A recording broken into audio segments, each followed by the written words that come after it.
Usiondoke mbali nami, mi bado nakupenda. I'm right here in Uganda's capital, Kampala, and it's amazing. And guess who I met this time round on the show? I'm hanging out with the songstress, the songbird, the diva, East Africa's favorite singer and actress, Juliana Kanyamozi. Yes, Juliana Kanyamozi. Vana, this show is going to be a bomb.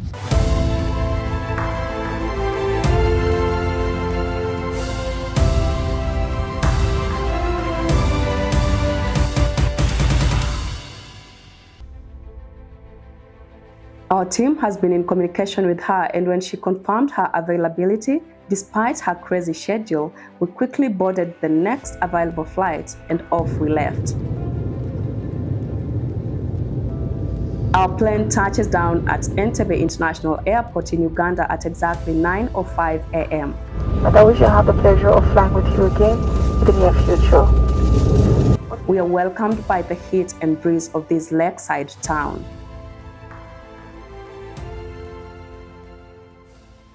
For those who may not know, Entebbe in the local Luganda language means a seat. The locals tell me that it's named that because it was the place where a Baganda chief sat to adjudicate legal cases.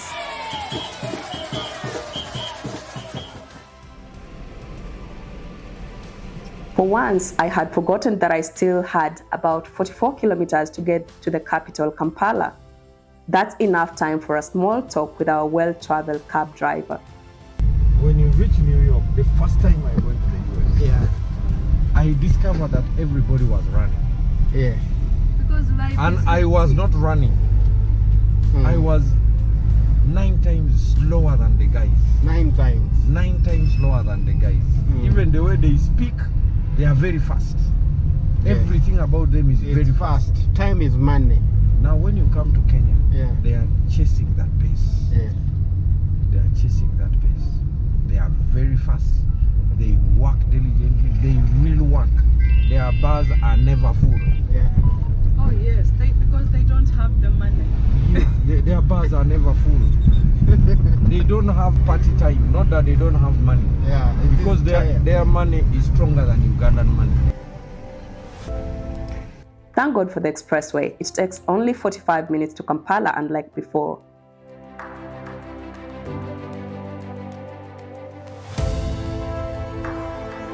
The interview with Juliana Kanyamozi is set for 5 p.m, so I still have a lot of time for myself.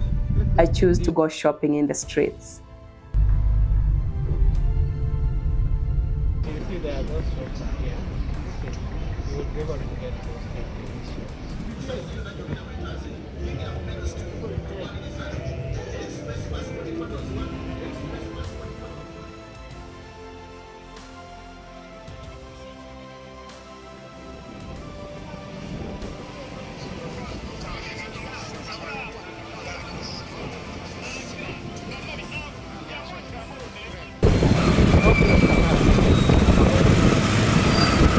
Hey guys, I'm in the streets of Kampala, Uganda, downtown Kampala.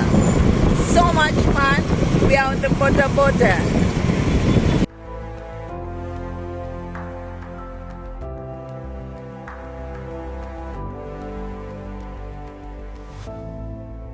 After freshening up, I start the journey to the venue of our interview. The clock is ticking and the town is a beehive of activities. And it feels like I could waste 3 hours on the road in this taxi. No, this guy is fueling, so we need to wait. When he fuels, then we proceed.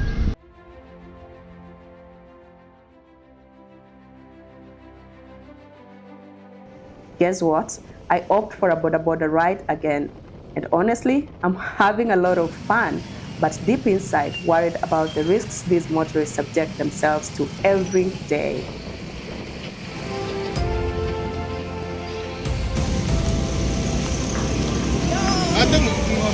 I think it's super exciting. And this guy.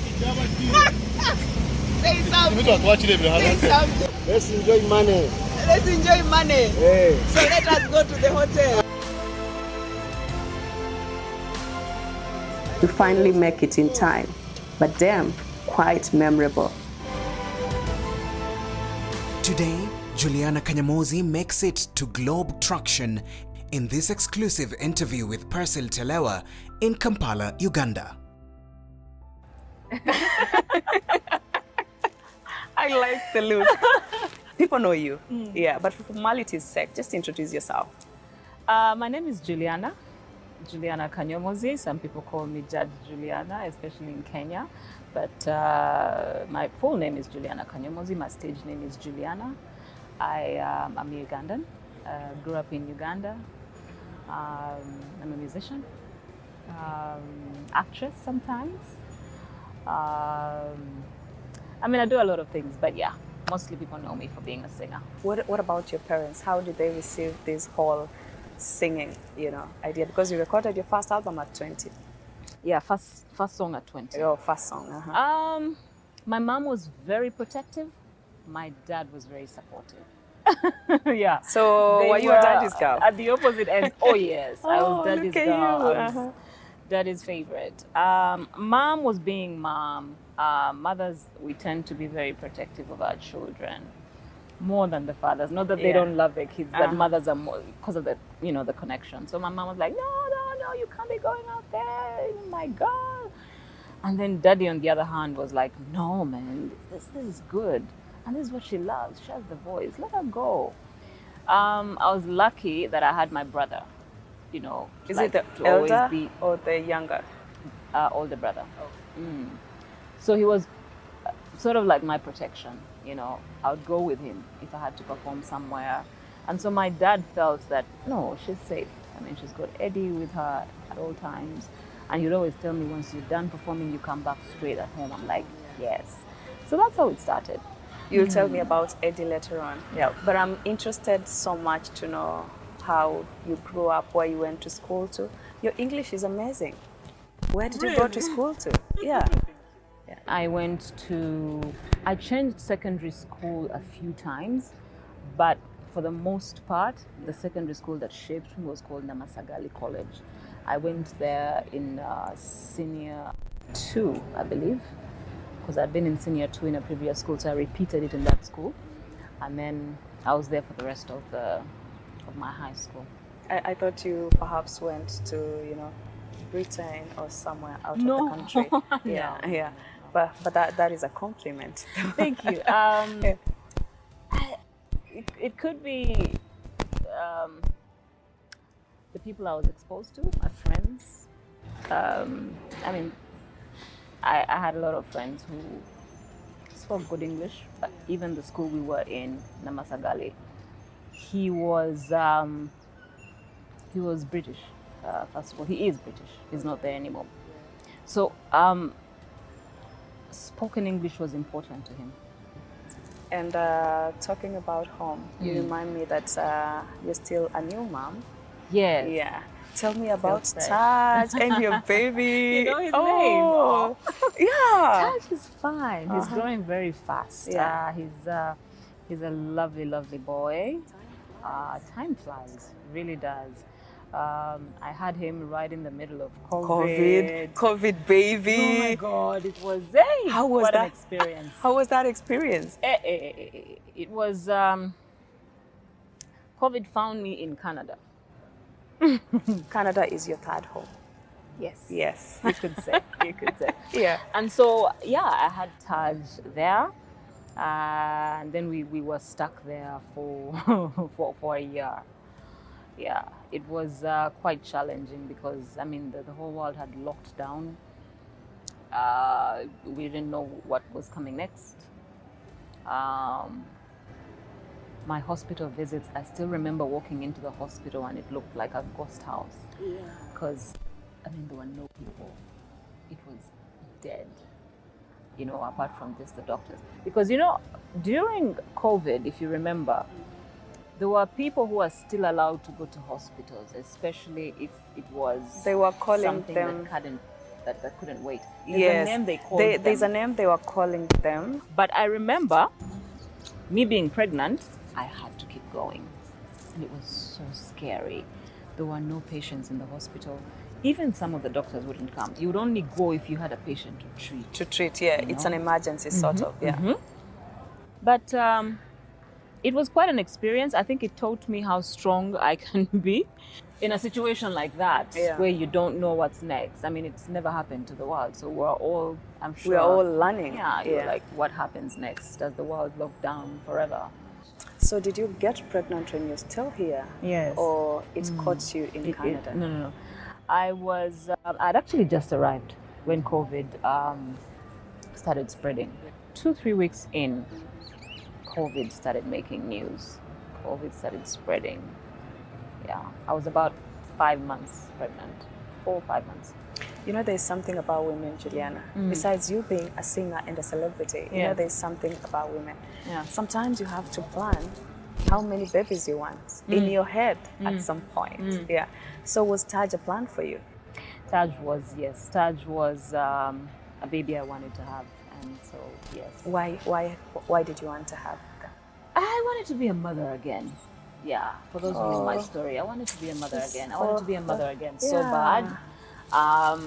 But it took me time to get to that place. Yeah. Yes. It took me a good 4 years to get to that place where I could open myself up to the idea of getting pregnant again. Yeah. I know. The trauma of loss affected me a lot. But yeah, I knew I wanted to be a mother again. And when that time came and I felt that I was ready. Let's talk about you. It's been a while and it's been ages since you are publicly in Kenya, if you recall what I'm saying. Yes. Yeah, but perhaps before I get to that, I'm so interested to learn and get to know more about the Kiroga Foundation. The Karen Kabuga Foundation? Yes, the Karen Foundation. Tell me about it. We started the foundation in 2015, I believe. Yeah. It was started in memory of my son, who was called Karen Kabuga. Karen passed away in 2014, and the foundation was an inspiration of something that he was very passionate about, and that was helping children. He was a very kind young man. Of, when I grow up, Mom, I want to help children. I want to give them a home, them toys, so and lovely. Yeah, he was very, very big on that. So when he passed, I asked myself, what's the best way to celebrate my son and keep him alive forever? And so we came up with the foundation. I know you've spoken about that before, but perhaps to me it will be the first time you're talking to me about it and the viewers. But what really happened? How did we lose him? Karen had asthma from the time he was young. And so he got an attack, just a normal attack, He had so many attacks. We were even used to it. We knew how to treat him. It was the normal stuff, nebulize and all those other things. But this one was different. It was aggressive. And so I got a call from his teacher at school. I said, please come to school. Karen has had an attack. He was playing soccer. He loved soccer. He was a good soccer player. So he was in the field. He was playing soccer. And that's when he got an attack. I remember the day the weather was not good. It was very cold. And so I rushed there, picked him up, and things happened so fast. So we ended up in hospital, and he just got worse. And we moved him to Nairobi, to Aga Khan Hospital, and he didn't make it. It happened so fast. It was like a bad dream, and it didn't make sense at all. I'm so sorry.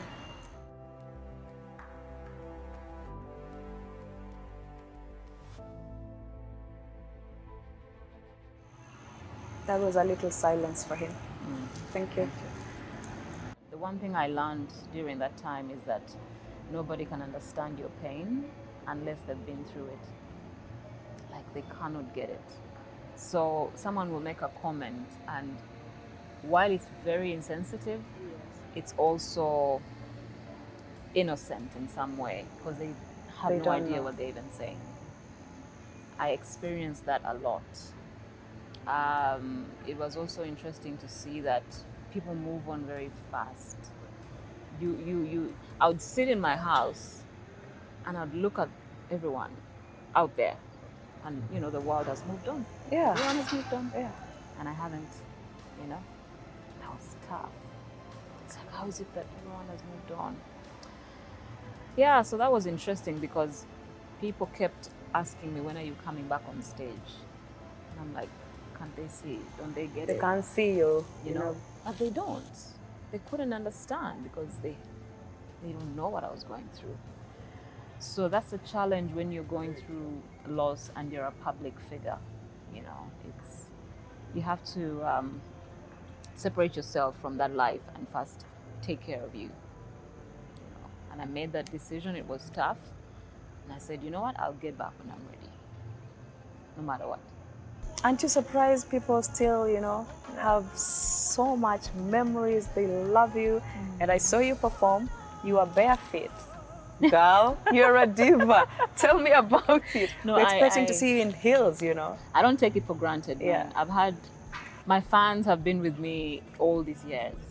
I've seen people come and go. So to come back and do a concert without new music out, having been out of the limelight for more than 4 or 5 years, and the venue literally sells out even before the concert, really humbled me. Yeah, it gets me to appreciate really what God has blessed me with. It's not something I take for granted. It's not something you can buy with money. It's just favor. You're loved. Thank you. ekintu ky'olina oba okivuluga ekimala ne kigwawo olwo n'opapa ne wejjusa nti singa nakifaako bwe nzijjukira ebiseera ebyo amaziga ne ganyunguka wanjoogajoga nnyo nange sirikuddira sennakwesonyiwa ne mmala n'emmeeme yange neekuta okukwagala yali nsobi ndayira sirikuddira. I missed being on stage. My God, I really did. And I guess it's partly why I decided to come back with a concert. Apart from wanting to see my fans, in person, I missed it. I missed that. There's something about being on stage and singing for your fans, and just music for me is like therapy. So when I'm on stage performing and when I'm in studio recording, I literally forget all my problems. It's like I'm high on music. Yeah. And it's something I keep telling those who want to, become, do what I do. Yeah. Do it because you love it. Because when you do that, it will be so easy. It ceases to be like a job, There's only one Juliana Kanyamozi. There can't be another. Of course. So you're writing your story. Like there can't be another Pastel. Yeah. Yeah. Now I'm thinking about, before you do an autobiography, Juliana, could you be candid and fair to me? And just tell me about Dad and the dad, please. Okay, I didn't Just see for that me. coming. Yeah, You are just so... No. Here's what I do. And again, this is a lesson I've learned To not over tell time. Pastor. With the time I've been in showbiz and Limelight, I've learned that you have so much more peace when you selfishly keep certain slices of your life to yourself. As long as, like, for example, I don't feel like I owe the public You don't owe them. an explanation Don't about owe my us. private life. No, you don't. I owe them an explanation if I haven't released an EP in 5 years. I do. So yeah, all I can tell you is I'm in a very happy place right now, and I couldn't be more grateful. And I'm just where I am. Sing for me one of your best songs. Oh my God, you're not doing that. Yeah. My favorite is Sanyu You Liange. didn't put me on the spot like that. Yes. What can I sing for you? I love all my songs. I can't say that, I love one particular one more than the other. They're all my babies. But I'll sing Kanyembe, and that's because of the meaning. Kanyembe is a gospel song. It was one of the first songs I did, but it was very deep because of the meaning behind it. Like I said, it's a gospel song. Kanyembe, nyimuseri nyayo Yesu Mukama, wotolize nandibadde ntya nabino byonna Mukama ebinuma bitwale abalabe bange banzijeko olukongolo. Oh, you're still that vocalist. Now, one final one for this Kenyan who is so crazy about your tune and Bushoke. You remember it? Yes. Please do it. Oh my God, yeah! Oh my God, you just put me on the spot. Okay. I haven't sung it in a while. Usiende mbali nami, Bado nakupenda, usindoke mbali nami, mi bado nakupenda, usiende mbali nami, usindoke mbali nami, mi bado na. You literally fire me. You did well. No. You did well. Thank you so much for your time. However, the last bit. Yes. Why do you think of doing music in your local dialect? Yeah. Because I understand like 95 of your songs. 95%. Yes. 95% of your music is in Luganda, right? Yeah. Yeah. Why that when you have quite a wide fan base? People are in Swahili, English, and all of that. Why Luganda? I think it just comes naturally because I'm Ugandan, and I also know that our fans in Uganda are very, very passionate about their language, which is why when I started out, I was doing English, and the reception was lukewarm. And then when I switched to Luganda, it was like magic. You are there, darling. Literally. So that's when I knew that, okay, when I'm singing for Ugandans, what they want to hear first is what they connect with the most. But that doesn't mean that my other songs are not successful. Like when I sing Usiende, the crowd still goes wild. When I sing Woman, the crowd sings along. So what that tells you is that music is music, regardless of what language you sing. It's just music. Today I'm going to get the local insects, grasshoppers, literally. Go buy them, cook them, and eat them. I'll share with you.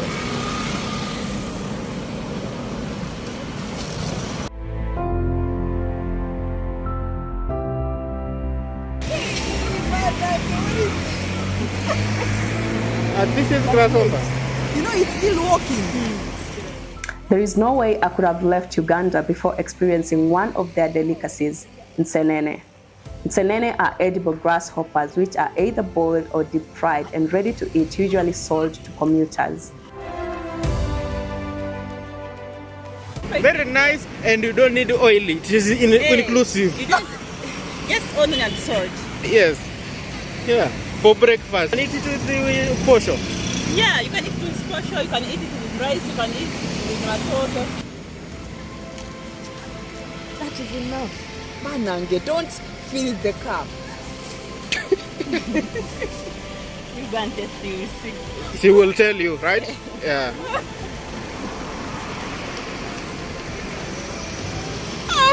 Yes. You're sure it is sweet? It's very sweet. You will taste it, you will see. Thank you. Okay. Yeah, we'll see you again.